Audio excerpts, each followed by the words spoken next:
Saudara sekalian, selanjutnya kita akan membahas tentang cara pengisian lampiran kedua SPT tahunan 1770S. Yang pertama diisi adalah tahun pajak. Sesuai dengan data dalam soal, tahun pajaknya yaitu tahun 2020. Saudara sekalian, pastikan tahun pajak yang Anda isi di sini sama dengan tahun pajak di lampiran pertama. Demikian juga di halaman utama, tahun pajaknya sama. Jika tahun pajak di halaman utama dan di lampiran pertama dengan lampiran kedua terdapat perbedaan, maka tentu hal tersebut termasuk dalam kesalahan dan akan mengurangi nilai Anda.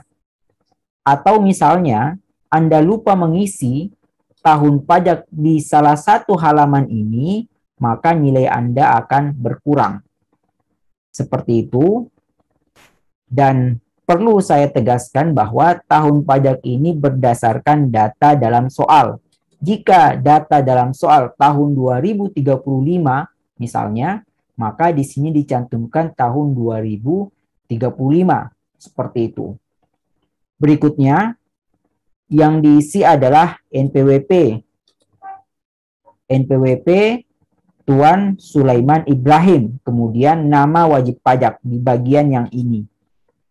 Seperti yang telah saya jelaskan sebelumnya, ketika melakukan pengisian lampiran 1 dan halaman utama. Setiap satu kotak ini satu huruf dan spasi dikosongkan satu kotak.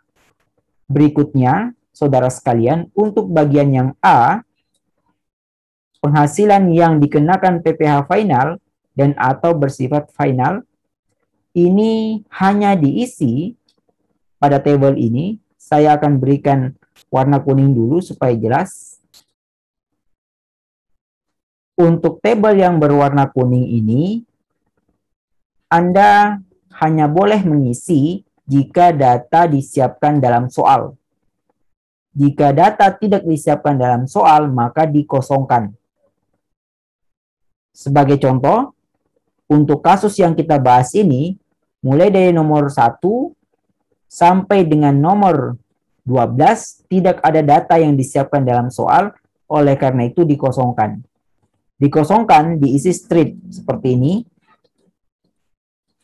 Yang strip ini berarti data tidak disiapkan dalam soal. Oleh karena itu dikosongkan. Jika misalnya dalam soal pada saat Anda praktikum atau tugas disebutkan bahwa Tuan Sulaiman Ibrahim memiliki penghasilan yang diperoleh dari bunga obligasi, maka cantumkan nilainya di sini. Dan di sini PPh terutang. Atau misalnya dalam soal dikatakan bahwa Tuan Sulaiman Ibrahim memiliki penghasilan atas penjualan saham di Bursa Efek, maka cantumkan nilainya di sini dan bagian yang ini, di kolom yang ini diisi PPh terutang. Seperti itu, demikian seterusnya. Saudara sekalian, perlu dipahami bahwa untuk transaksi yang sedang kita bahas ini, bagian yang A ini hanya ada satu transaksi.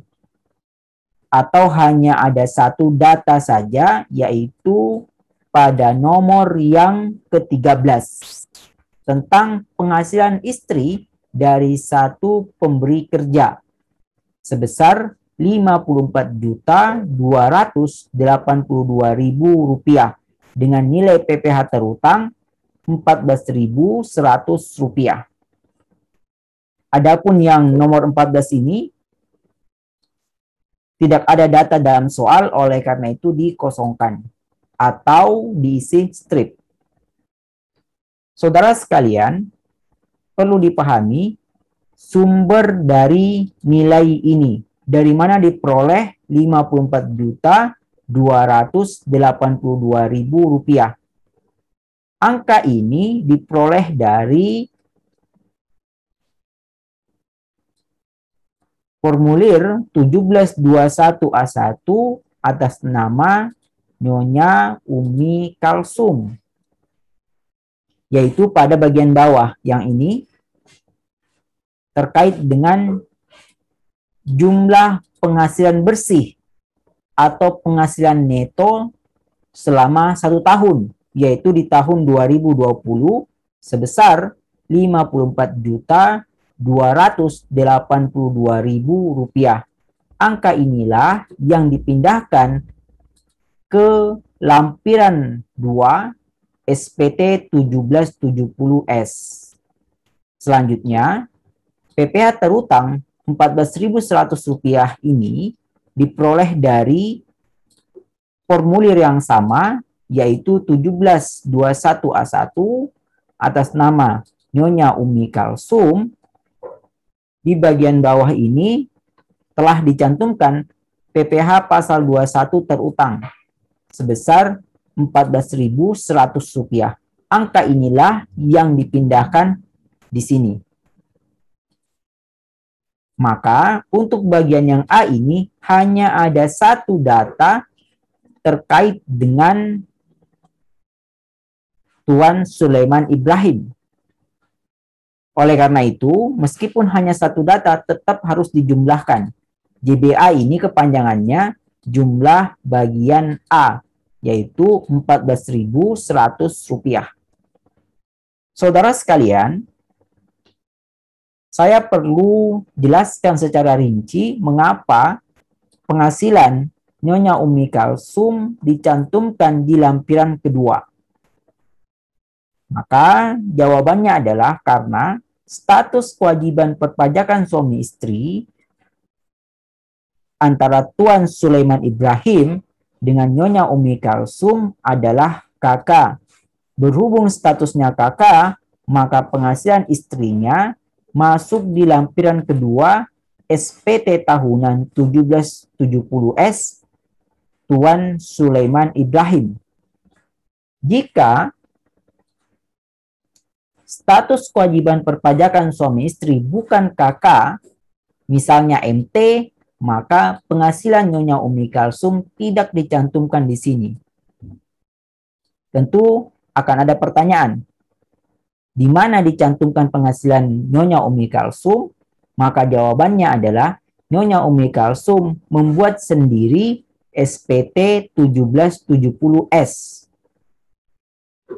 Berhubung status kewajiban perpajakan suami istri adalah kakak yang berarti digabung, maka cukup Tuan Sulaiman Ibrahim yang membuat SPT tahunan 1770S dengan melampirkan penghasilan istrinya di lampiran kedua. Itulah di antara perbedaan antara KK, HB, PH, dan MT. Saya lengkapi penjelasan sebelumnya bahwa perbedaan antara KK, HB, PH, dan MT untuk lampiran kedua ini terletak di nomor 13 yang ini.